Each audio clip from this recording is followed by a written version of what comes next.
Kirsten, it is an honor to introduce you.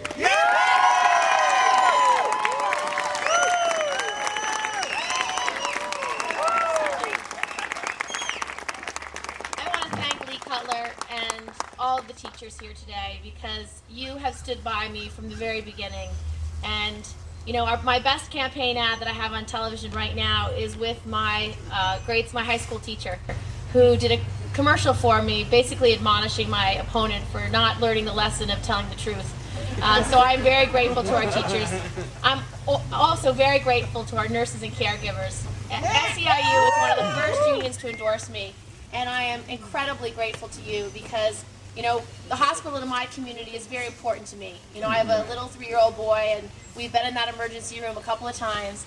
And I want to thank our other labor leaders. It's amazing that we have such wonderful leaders like Chris and Lee and Joe Fox here with us today. These labor leaders are folks who have stood their ground for decades to make sure workers have the rights they are due, to make sure we have fair labor laws, to make sure we have minimum wage laws, to make sure there is a voice for working families in America today. So I want to thank our labor leaders for doing all that they've done and for supporting real candidates for change.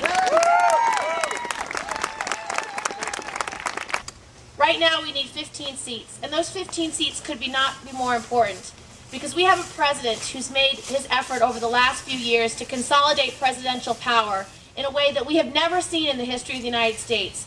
Through the use of signing statements where he literally writes on the bottom of a law, "I may not decide to follow this," to making decisions about sending our troops to war, to deciding whether or not to engage in domestic wiretapping without the benefit of a warrant, to deciding how to spend our taxpayer money by engaging in no-bid contracts with both Iraq reconstruction and Katrina reconstruction, literally wasting billions of dollars. All of those decisions this president has made without the benefit of oversight of Congress. Our democracy depends on 3 branches of government, and each branch is supposed to hold the others accountable. And because this Congress has been complicit, they've undermined the strength of our democracy, and that must change. That is why John's seat and my seat matter.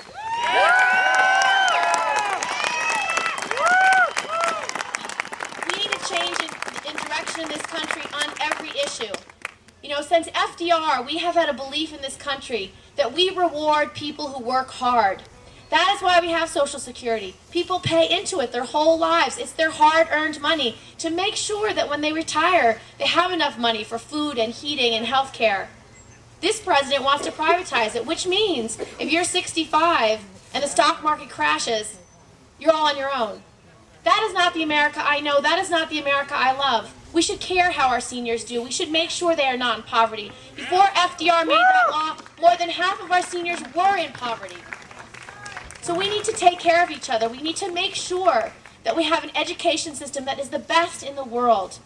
Our public schools are excellent. They are strong. Our teachers are the best in the world. But when the federal government makes a law, No Child Left Behind, and requires testing and oversight, the intention is great. Of course we want accountability. Of course we want to have some measure of testing.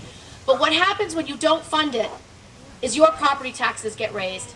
What happens is when your teachers and your school systems are trying to make ends meet to actually accomplish the things the federal government has asked and not given the resources to make it happen, what happens is the local governments raise your taxes. So when you pay those high property taxes, you can thank George Bush, you can thank Congressman Sweeney, because at the end of the day, it is their lack of fiscal discipline that is costing us money. Send them out!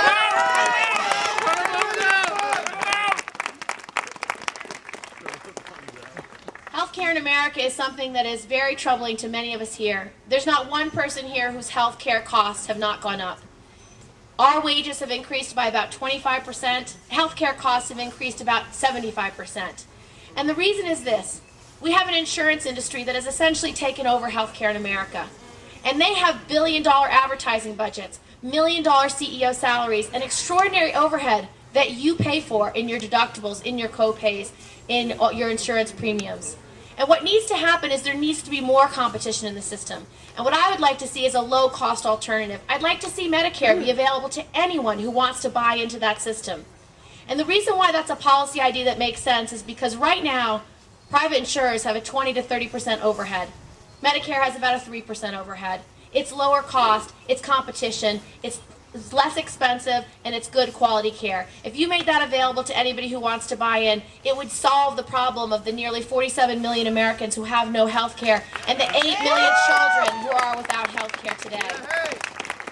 We need people who are going to go to Congress and try to fix these problems, not protect an industry. You know, what Congressman Sweeney's done, he's voted a law that says the federal government can't negotiate to get the cheapest prices to buy in bulk. When you do that, do you know where that money comes from? It comes from our pockets. Because what happens is this. When the federal government can't buy in bulk to get the cheapest prices, it's going to come out of your property taxes in that Medicaid bill.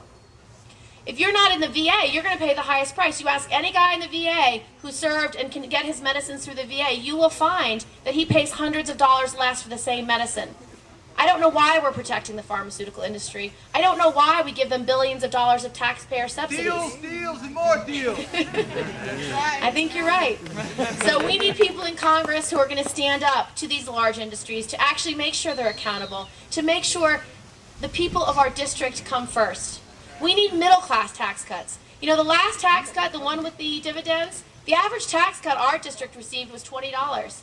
The average tax cut a family earning more than $1 million received was $40,000. And the average tax cut the families earning more than $5 million, $500,000. So you can see where our taxpayer money has gone.